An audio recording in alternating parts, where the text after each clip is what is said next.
ولمشايخنا وللمسلمين والمسلمات والحاضرين والحاضرات والمستمعين والمستمعات يا أرحم الراحمين. قال المصنف حفظه الله تعالى في كتابه إسلام بريدة ابن الحصيب رضي الله عنه.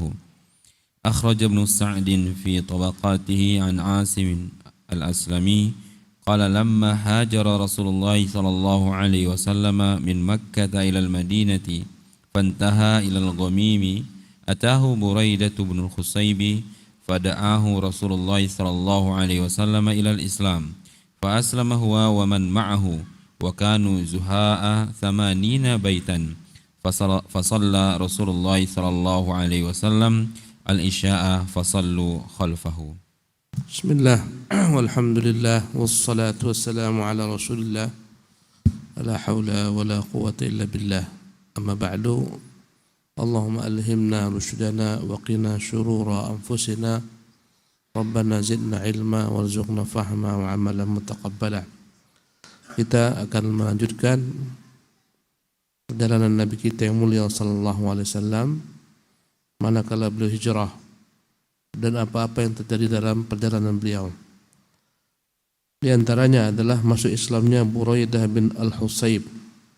Ibnu Sa'ad dalam kitabnya At-Tabaqat meriwayatkan dari Asim Al-Aslami manakala Rasulullah sallallahu alaihi wasallam hijrah berangkat dari Mekah menuju Madinah, sampailah beliau satu tempat yang bernama Al-Ghamim. Sekarang tempatnya antara Rabiq dengan Juhfah. Miqatnya ya orang-orang yang datang dari arah Mesir. Maka datanglah Buraidah bin Husayb. Ketika dia datang, Rasulullah SAW mendakwainya, menyerunya kepada Islam. Dia pun masuk Islam bersama orang-orang yang ada padanya. Kala itu jumlah mereka sekitar 80 rumah. 80 rumah kakak. Rasulullah salat Isya di tempat mereka dan mereka pun salat di belakang Rasulullah sallallahu alaihi wasallam. Jadi banyak. Mereka melewati tempat namanya Ghamim, berjumpa Al-Husayb, pemimpin mereka. Rasulullah mendakwai mereka sehingga masuk Islamlah sekitar 80 rumah. Subhanallah. Naam. Wa aqama Buraidah radhiyallahu anhu bi ardi qaumihi ثم قدم على رسول الله صلى الله عليه وسلم بعد أحد فشهد معه مشاهده وشهد الحديبية وبيعة الرضوان. Setelah itu Buraidah bin Al-Husayb tinggal bersama kaumnya. Rasulullah terus berangkat menuju Madinah. Sampai nanti setelah Rasulullah tiba di Madinah terjadi perang Badar kemudian Uhud. Setelah Uhud, perang Uhud itu pada tahun ke-3 Hijriah. Setelah 3 tahun dari pertemuan mereka, barulah Buraidah bin Al-Husayb berangkat berhijrah menuju kota Madinah. Setelah itu dia mengikuti Nabi yang mulia SAW dalam segala peperangannya. Demikian juga dia ikut dalam perjanjian Hudaybiyah pada tahun ke-6 Hijriah. Yang حاصرنا خيبر فأخذ اللواء أبو بكر فانصرف ولم يفتح له ثم أخذه من الغد عمر فخرج فرجع ولم يفتح له وأصاب الناس يومئذ شدة وجهد فقال رسول الله صلى الله عليه وسلم إني دافع اللواء غدا إلى رجل يحبه الله ورسوله ويحب الله ورسوله لا يرجع حتى يفتح له. فبتنا طيبة أنفسنا أن الفتح غدا فلما أن أصبح رسول الله صلى الله عليه وسلم صلى الغداة ثم قام قائما فدعا باللواء والناس على مصفهم فدعا عليا وهو أرمد فتفل في عينيه ودفع إليه اللواء وفتح له. قال البريدة رضي الله عنه وأنا في من تطاول لها.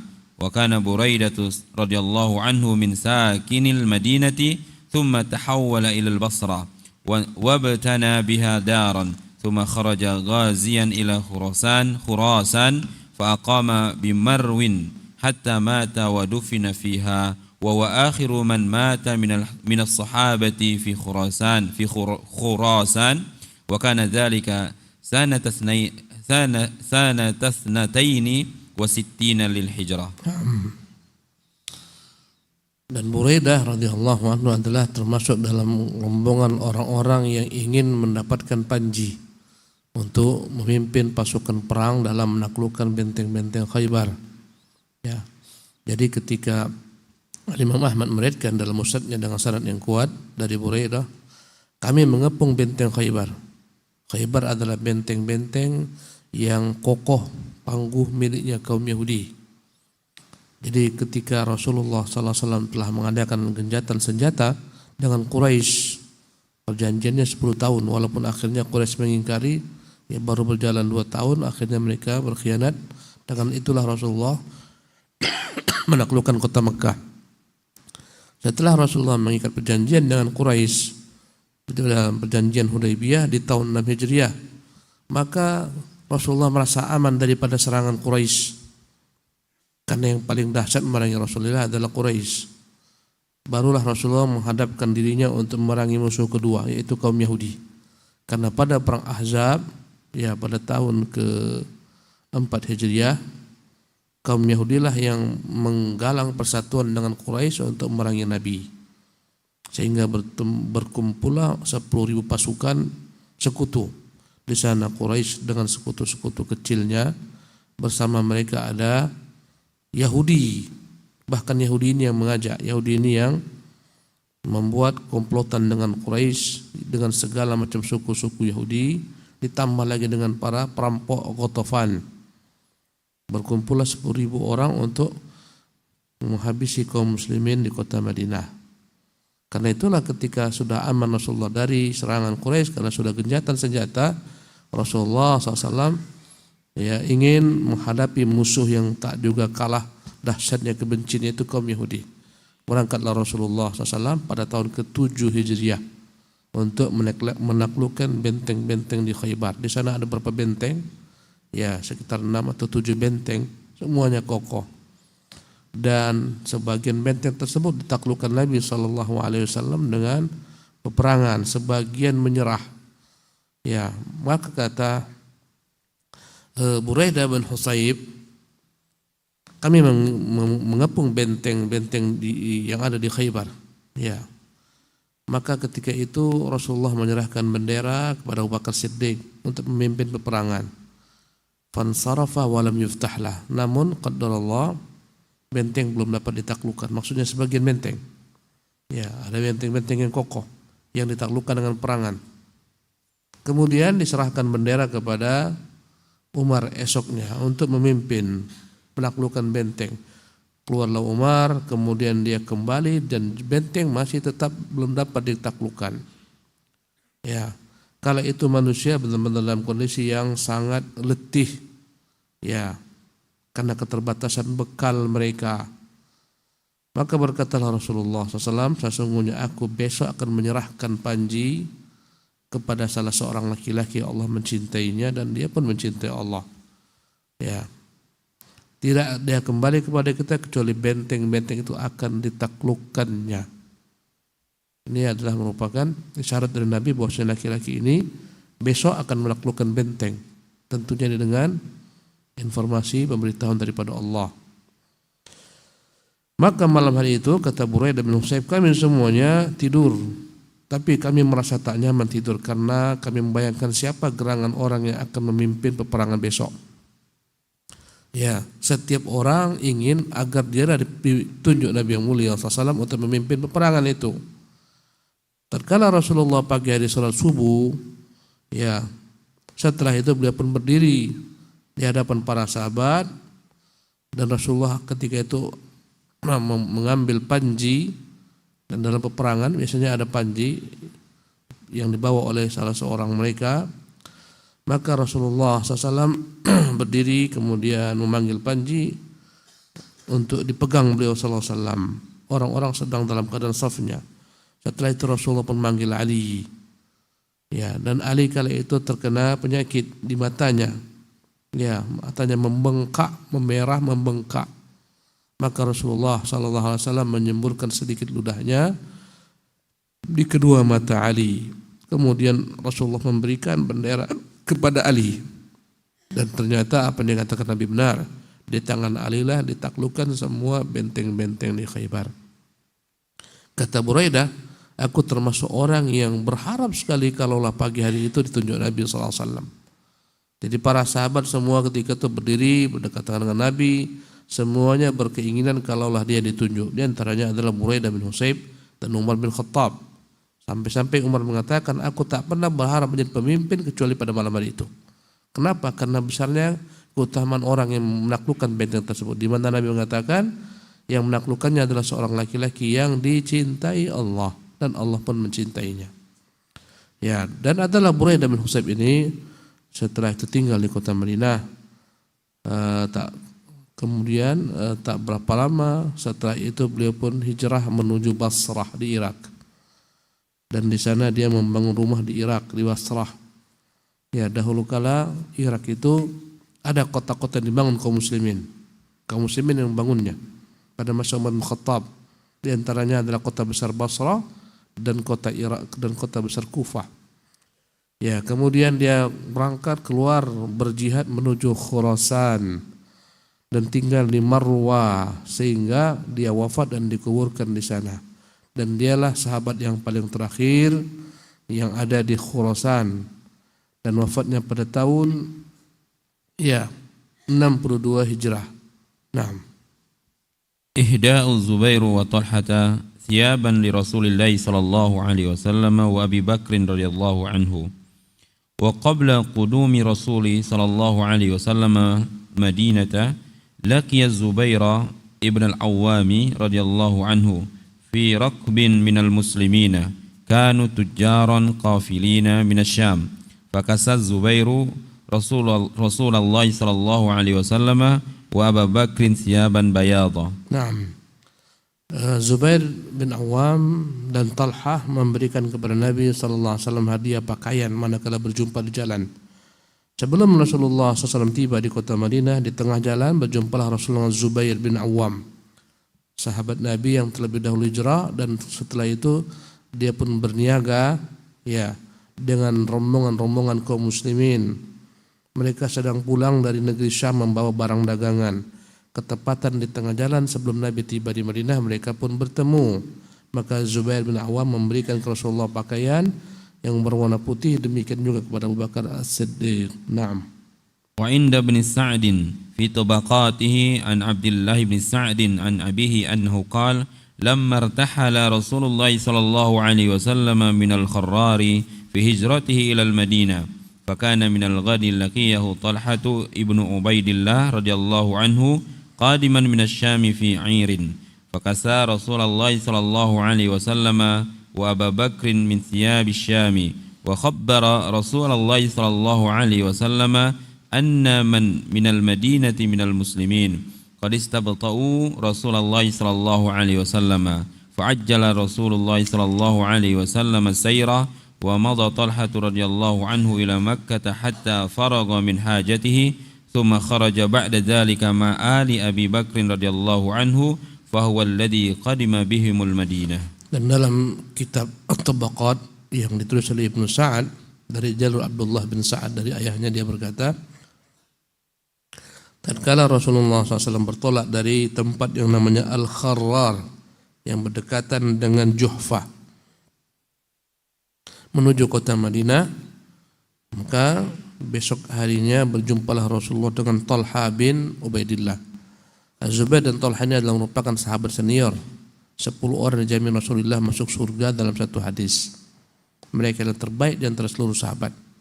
Kata Nabi, Abu Bakar di surga, Umar di surga, Uthman di surga, Ali di surga, Talha di surga, Zubair di surga, Sa'ad di surga, sehingga Rasulullah menghitung 10 orang. Maka Talha bin Ubaidillah berjumpa dengan Nabi SAW di perjalanan di tempat namanya Kharrar, manakala Talha ketika itu baru pulang dari negeri Syam membawa barang dagangan. Maka Talha memberikan kepada Rasulullah pakaian yang dibawa dari negeri Syam. Dan Talha memberitahukan kepada Rasulullah bahwasanya penduduk Madinah sudah lama menantikan Rasulullah. Mereka merasa begitu lambat Rasulullah tiba di kota Madinah. Maka Rasulullah menyegerakan perjalanannya menuju kota Madinah. Kemudian Talha berangkat ke Mekah melanjutkan hajatnya. Ya, setelah itu dia keluar bersama keluarga Abu Bakar Siddiq hijrah menuju kota Madinah, dan dialah yang membawa keluarga Abu Bakar Siddiq seperti Aisyah, Asma, ya, kemudian ayahnya Abu Bakar Siddiq dan lain-lainnya menuju kota Madinah. Wallahu taala alam. Naam. Nuzulur Rasul sallallahu alaihi wasallam wa sahibihi Abi Bakr radhiyallahu anhu fi Quba. Ya, kemudian kita akan menceritakan bagaimana Rasulullah tiba di Quba. Quba sudah berdekatan dengan Madinah. Nabi yang mulia SAW paling jaraknya berjalan kaki sekitar 2 kilo 3 kilo saja. Nama tempatnya Quba. Naam. Wa kana al-ansar lamma balaghahum makhraj Rasulillah sallallahu alaihi wasallam min Makkah muhajiran ila al-Madinah yakhrujuna kulla yawmin idza sallu subha ila al-harra yantazirunahu awal an-nahari. Adalah kaum Ansar tatkala mereka mendengar Rasulullah telah keluar meninggalkan kota Mekah menuju Madinah dalam berhijrah, maka setiap hari mereka keluar setelah salat subuh. Mereka pun berangkat ke tepian kota Madinah, pintu masuknya kota Madinah. Ya, mereka menunggu kedatangan Nabi SAW setiap pagi setelah subuh sampai matahari telah meninggi dan panas telah terik. Naam. فإذا اشتد الحر رجعوا إلى منازلهم فلما كان يوم الاثنين الثاني عشر من ربيع الأول سنة 14 من البئثة وهي سنة الأولى من الهجرة الموافق 23 من سبتمبر سنة 22 و600 من الميلاد خرجوا على عادتهم فلما حمي الحر رجعوا فلما رجعوا إلى بيوتهم أوفى رجل من يهود على أتم من آطمهم لأمر ينظرون إليه فرأى رسول الله صلى الله عليه وسلم وأصحابه مبيضين يزول بهم السراب فلم يملك اليهودي أن صرخ بأعلى صوته يا معشر العرب هذا جدكم الذي تنتظرون فثار المسلمون إلى السلاح فتلقوا رسول الله صلى الله عليه وسلم بظهر الحرات وسمعت الرجة والتكبير في بني أمر ابن عوف وكبر المسلمون فرحا بقدوم الرسول صلى الله عليه وسلم وخرجوا لقائه فتلقوه وحيوه بتحية النبوة فطبق من جاء من الأنصار ممن لم يرى رسول الله صلى الله عليه وسلم يحيي أبا بكر حتى أصابت الشمس رسول الله صلى الله عليه وسلم فأقبل أبو بكر حتى ظلل عليه بردائه فعرف الناس رسول الله صلى الله عليه وسلم عند ذلك فأهدقوا به مطيقين حوله والسكينة تغشاه والوحي ينزل عليه فإن الله هو مولاه وجبريل وصالح المؤمنين والملائكة بعد ذلك ظهير. Nah, kembali kepada kisah ini. Jadi mereka setiap pagi lepas subuh menunggu di perbatasan kota. Ya, menunggu kedatangan Nabi SAW sampai matahari tinggi dan panas. Kalau sudah panas mereka kembali ke rumah mereka. Karena kebiasaan orang datang di pagi hari. Kebiasaan para pejalan kalau sudah matahari meninggi di atas kepala dan lebih daripada itu mereka tak jalan. Kebiasaan mereka istirahat. Nanti manakala matahari telah redup, asar, mereka kembali berjalan. Begitulah mereka. Terkadang mereka menunggu sampai matahari meninggi dan panas, Rasulullah tak muncul, mereka kembali ke rumahnya. Ya, pada hari Senin, tepatnya pada 12 Rabiul Awal. Ya, ini yang masyhur daripada riwayat Ibnu Ishaq. dalam sirahnya, tepat pada tanggal 12 Rabiul Awal di hari Senin. Ya, pada tahun ke-14 dari kenabian yang diangkat oleh Allah SAW. Tadi pada tahun kenabian setelah Nabi diangkat, 14 tahun setelah Nabi diangkat, dan itulah tahun pertama hijrah Nabi yang mulia SAW, yang bertepatan dengan tanggal 23 bulan September tahun 622 Hijriah. 622 Masehi. Setelah kelahiran Isa Al-Masih tahun 622 Masehi. Orang-orang ini kaum Ansar keluar sebagaimana biasa, mereka begitu rindu dengan Nabi SAW. Setiap hari mereka keluar menuju perbatasan kota Madinah. Bayangkan, yang pernah berjumpa Nabi menceritakan kepada kaum Ansar bagaimana tentang Nabi SAW, akhlaknya, budi pekertinya, kebaikannya, perjuangannya, semuanya mereka begitu merindui Nabi SAW. Ya, maka mereka kembali keluar bersama-sama menunggu kedatangan Nabi di tepian kota Madinah. Manakala panas bersangatan, mereka pun kembali sebagaimana biasa. Mereka menganggap tak mungkin lagi Nabi datang kalau sudah siang seperti ini. Pasti Nabi mungkin istirahat, ya, untuk melanjutkan perjalanan ketika asar. Tatkala mereka tiba di rumah-rumah mereka, ada salah seorang laki-laki Yahudi. Kala itu sebagaimana kita ketahui, Madinah itu adalah tempat yang berkumpul di sana kaum Ansar dan kaum Yahudi. Di sana ada dua suku terbesar dari suku Arab, namanya suku Aus dan Khazraj. Itulah kaum Ansar. Di sana ada 3 suku Yahudi besar.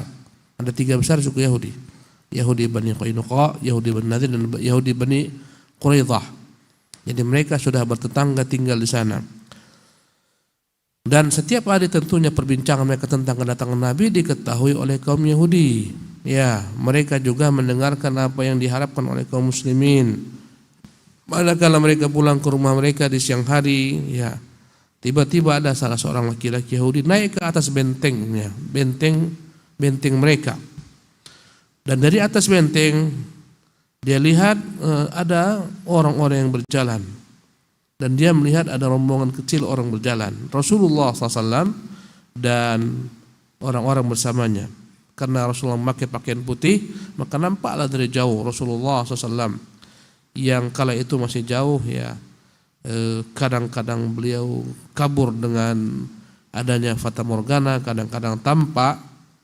Maka Yahudi yakin itulah Rasulullah, sehingga dia tak mampu bersabar kecuali dia berteriak dengan sekeras-kerasnya, ya, dari atas benteng. Dia berkata, ya ma'syaral Arab, wahai orang-orang Arab, hadza jaddukum, ini yang kalian nantikan, ya, ini yang kalian tuntut kedatangannya, yang kalian merindui dia.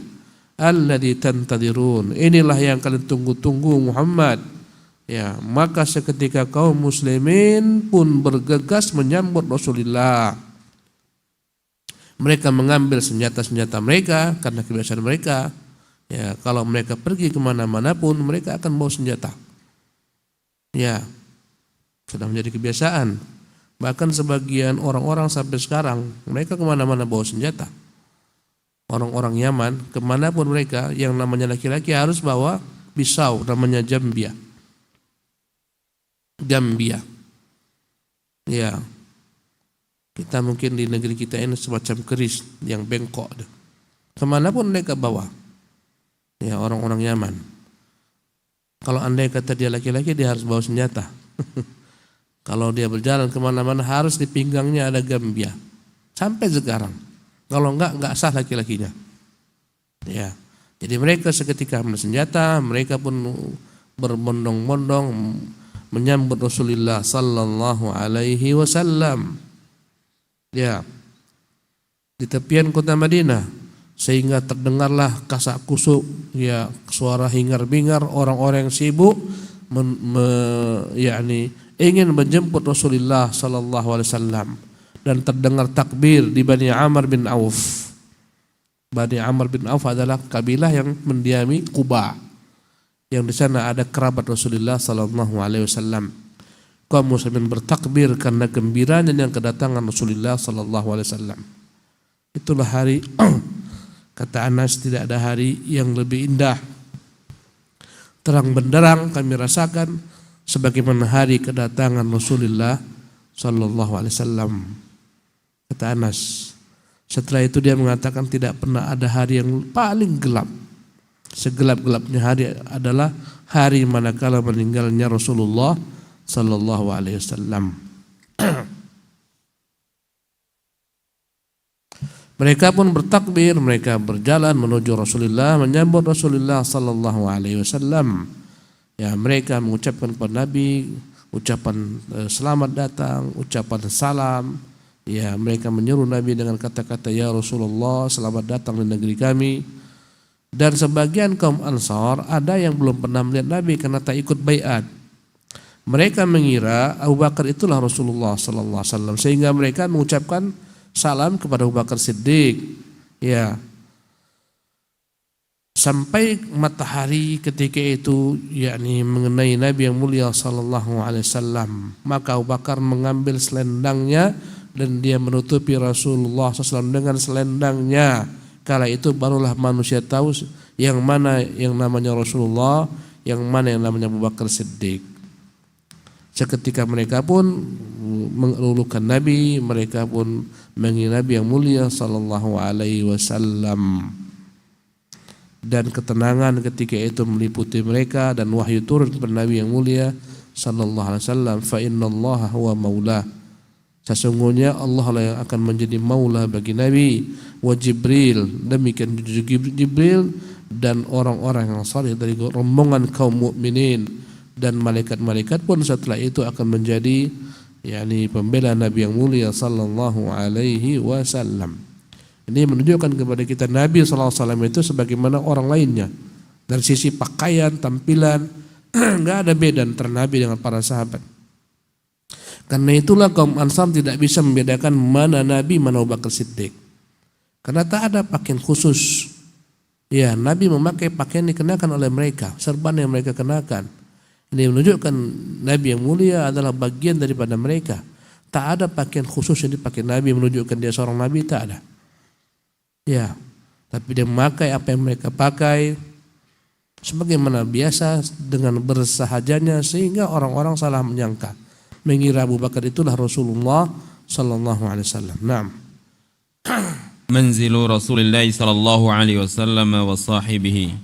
نزل رسول الله صلى الله عليه وسلم على كلثوم بن الحلم أحد بني عمرو بن العوف، وقيل بل نزل على سعد بن خيثمة والأول الأثبت.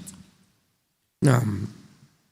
Maka Rasulullah pun singgah di rumah Kulthum bin Al-Hidm dari Bani Amr bin Auf. Sebagian penulis sejarah mengatakan beliau singgah di rumah Sa'ad bin Khaythamah.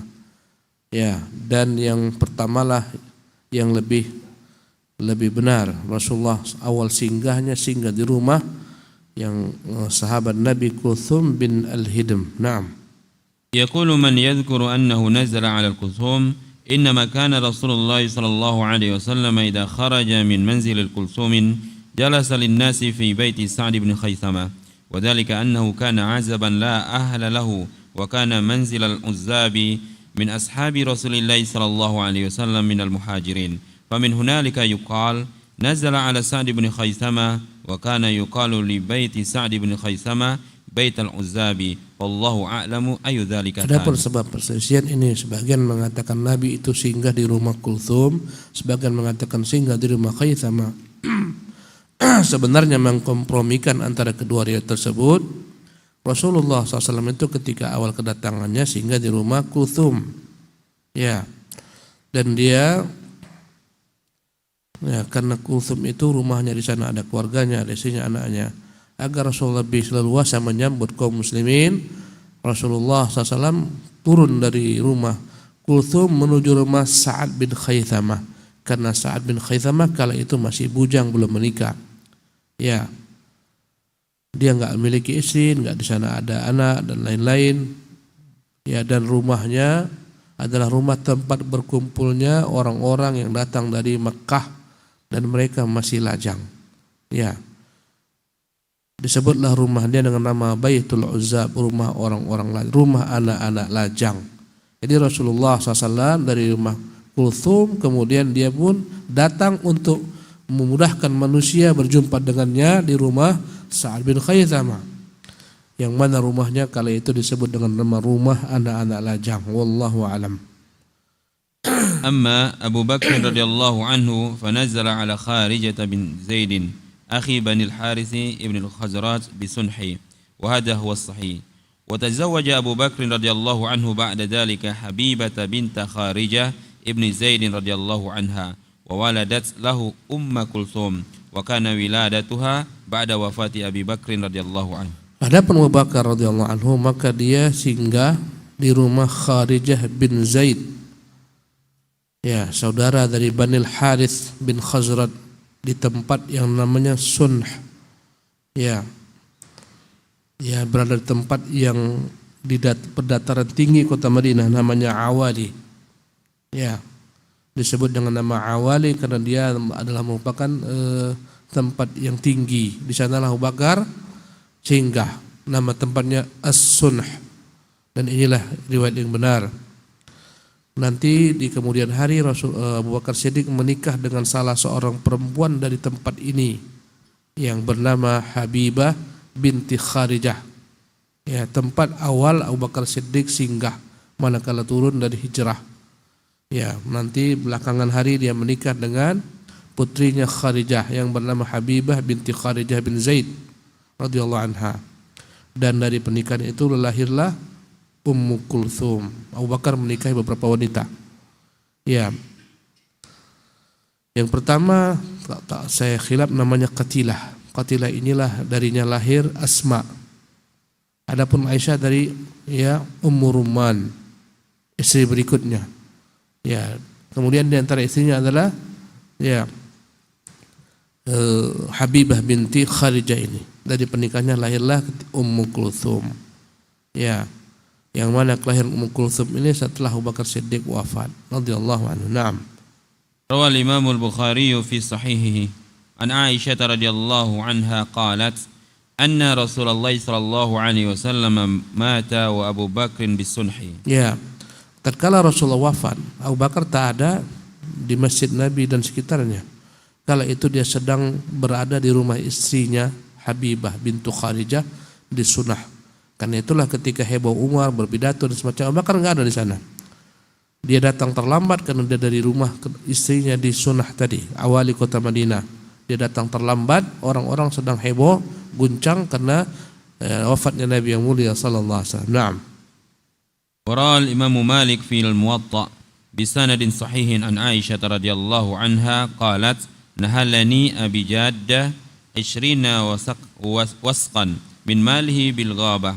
فلما حضرته الوفاة قال لها إنما هو الآن مال وارث وإنما هو أخواك وأختاك فاقتسموه على كتاب الله تعالى. قالت فقلت يا أبتي إنما هي أسماء فمن الأخرى؟ قال ذو بطن بنت خارجة أراها خارجة ثم أراها جارية. أحسن الله إليكم. أراها جارية ثم أوصى أن أراها جارية ثم أوصى أن تغسله امرأته وهي أسماء بنت أميس الخثعمية رضي الله عنها. نعم. Al-Imam Malik rahimahullah meriwayatkan dalam kitabnya Muwatta dengan sanad yang sahih dari Aisyah radhiyallahu anha, dia berkata, nahalani Abi Jaddah, ayahku Bakar memberikan kepadaku pohon kurma. Ya.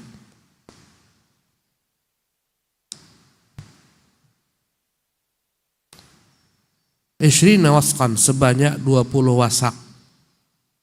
Satu wasak itu sama dengan 60 sa'. Jadi 60 sa' kalikanlah dengan 20. Ya. Satu sa' itu sama dengan 3 kilo. Ya, jadi satu sa' 3 kilo dikalikan 6. 180 kilo. Itu satu wasak. Ini 20 wasak. 180 kilo kalikan dengan 20. Diberikan kepada yakni ibunda kita Aisyah oleh ayahnya ya sebanyak 20 wasak pohon kurma min malihi bil ghabah, yang mana pohon kurma ini merupakan panen dari buah-buah kurma yang dimiliki oleh Abu Bakar Siddiq di tempat yang bernama Al-Ghabah. Ya. Satu kampung yang mengarah ke Syam. Jadi itu adalah hasil panen kurma dari tempat bernama Al-Ghabah. Manakala Abu Bakar Siddiq dalam kondisi kritis mau wafat dalam penyakitnya, karena Abu Bakar Siddiq ya setelah wafatnya Nabi yang mulia SAW sekitar 2 tahun lebih saja dia pun wafat pula. Maka berkatalah ketika Abu Bakar Siddiq kepada putrinya, ya innama huwa al-ana malu waris. Ya, sesungguhnya yang kuberikan kepadamu ini ya, dan kebun kurma yang ada di Ghabah tersebut adalah merupakan harta yang akan kalian warisi kelak. Ya, wa innama huwa akhawaki wa ukhtaki, yang akan diwarisi oleh kedua saudaramu. Ya. Saudara Aisyah adalah Abdurrahman dan Muhammad. Ya. Abdurrahman dan Muhammad, yang lahir Muhammad ini ketika Haji Wada. Anak pernikahan Abu Bakar dengan Asma bintu Umais, namanya Muhammad bin Abi Bakar. Inilah 2 orang saudaramu, kata Abu Bakar kepada anaknya Aisyah. Yang satu namanya Abdurrahman, ya, yang dia adalah merupakan abangnya Aisyah. Yang satu bernama Muhammad dari ibu yang lain. Ya. Wa ukhtaki, dan ini juga dua saudarimu, ya, yaitu Asma dan Ummu Kulthum. Ya. Ummu Kulthum adalah anak Abu Bakar dari istrinya Habibah bintu Kharijah. Ini 2 saudaramu dan ini 2 saudarimu. Nanti kalian berbagilah warisan yang kutinggalkan. Itulah kira-kira maknanya. Faqtasimuhu ala kitabillah. Nanti kalau aku mati, bagilah warisan ini sebagaimana yang Allah SWT tentukan dalam kitabnya. Ya. Qalat faqultu ya abati innama hiya Asma faman al-ukhra. Wahai ayahanda, yang ku ketahui saudariku adalah Asma. Siapa yang lain? Qala dhu batnin bintu Kharijah. Ya. Yang kedua adalah apa yang terdapat dalam perutnya Habibah bintu Kharijah. Dhu batnin maknanya yang dalam perut, ya, istriku Habibah bintu Zaid ini ada anak. Ya. Dan Abu Bakar mengetahui anaknya ini akan yakni lahir dalam bentuk wanita. Maka dia katakan, yang ini yang satu lagi saudarimu selain Asma ini yang masih dalam perut, ya, istriku ini. Ya, qala dhu batlin bintu Kharijah uraha jariyah. Aku yakin, kata Abu Bakar, nanti ketika dia melahirkan anaknya wanita. Ya. Dan ternyata benar, manakala dia meninggal, yang lahir itu daripada Habibah bintu Zaid, ya, bintu Kharijah bin Zaid adalah wanita yang diberi nama dengan Ummu Kulthum. Ya. Kemudian Abu Bakar pun meninggal, ya. Kemudian setelah itu istrinya lah yang memandikannya. Yang memandikannya adalah Asma bintu Umais. Asma bintu Umais yang memandikan Abu Bakar Siddiq radhiyallahu anhu, ya. Dan Asma ini bukannya ibu bagi ibunda Aisyah, enggak. Aisyah ibunya Ummu Ruman, bukan pula ibunya Asma Qatilah, ya. Ini adalah istri Abu Bakar yang lain, ya, Asma bintu Umais. Dia yang mandikan Abu Bakar manakala dia meninggal. Asma bintu Umais al-Khathamiyah dari Khatham radhiyallahu anha. Panjang kisahnya, ya, tapi waktu sudah jam 6:05. Satu paragraf lagi, kita teruskan aja lah, ya. Silakan akhi. Waqila nazala Abu Bakr as-Siddiq radhiyallahu anhu ala Khubayb ابن إساف الأنصاري وهو قول ضعيف لأن خبيبا كان مشركا في ذلك الوقت ولم يسلم بعد فقد أخرج الإمام أحمد في مسنده والطحاوي في شرح مشكل الآثار بسند ضعيف لكن يتحسن بشواهده عن عبد الرحمن بن خبيب عن أبيه قال أتيت رسول الله صلى الله عليه وسلم وهو يريد غزوا أنا ورجل من قومي ولم نسلم فقلنا إنا نستحيي أن يشهد قومنا مشهدا لا نشهده معهم فقال صلى الله عليه وسلم أو أسلمتما قلنا لا فقال صلى الله عليه وسلم فلا نستعين بالمشركين على المشركين قال فأسلمنا وشهدنا معه. Dan sebagian literatur menyebutkan bahwasanya Abu Bakar itu manakala tiba di kota Madinah dia turun di rumah Khubayb bin Isaf dari kaum Ansar. Dan ini adalah merupakan riwayat yang lemah, pendapat yang lemah. Karena Khubayb kala itu masih musyrik, belum masuk Islam. Islamnya belakangan. Tak mungkin Abu Bakar turun di sana. Ya. Imam Ahmad mengeluarkan dalam musnadnya dan Imam Tahawi dalam kitabnya Syarh Mushkil Athar dengan sanad yang lemah tetapi dengan jalur yang banyak saling menguatkan dari Abdurrahman bin Khubayb dari ayahnya Khubayb ya. Ayahnya mengatakan, aku mendatangi Rasulullah sallallahu alaihi wasallam ketika Rasul ingin berperang. Ketika itu aku datang dengan seorang laki-laki dari kaumku dan kami belum lagi masuk Islam. Kami berkata, sesungguhnya kami malu tak ikut berperang bersama kaum kami. Jadi di antara bentuk fanatiknya orang Arab, bila sukunya itu berperang dia malu tak ikut berperang. Sukunya berperang karena sudah masuk Islam, sementara dia belum masuk Islam. Sukunya berperang dia merasa malu, maka dia datang kepada Nabi SAW ingin ikut dengan sukunya.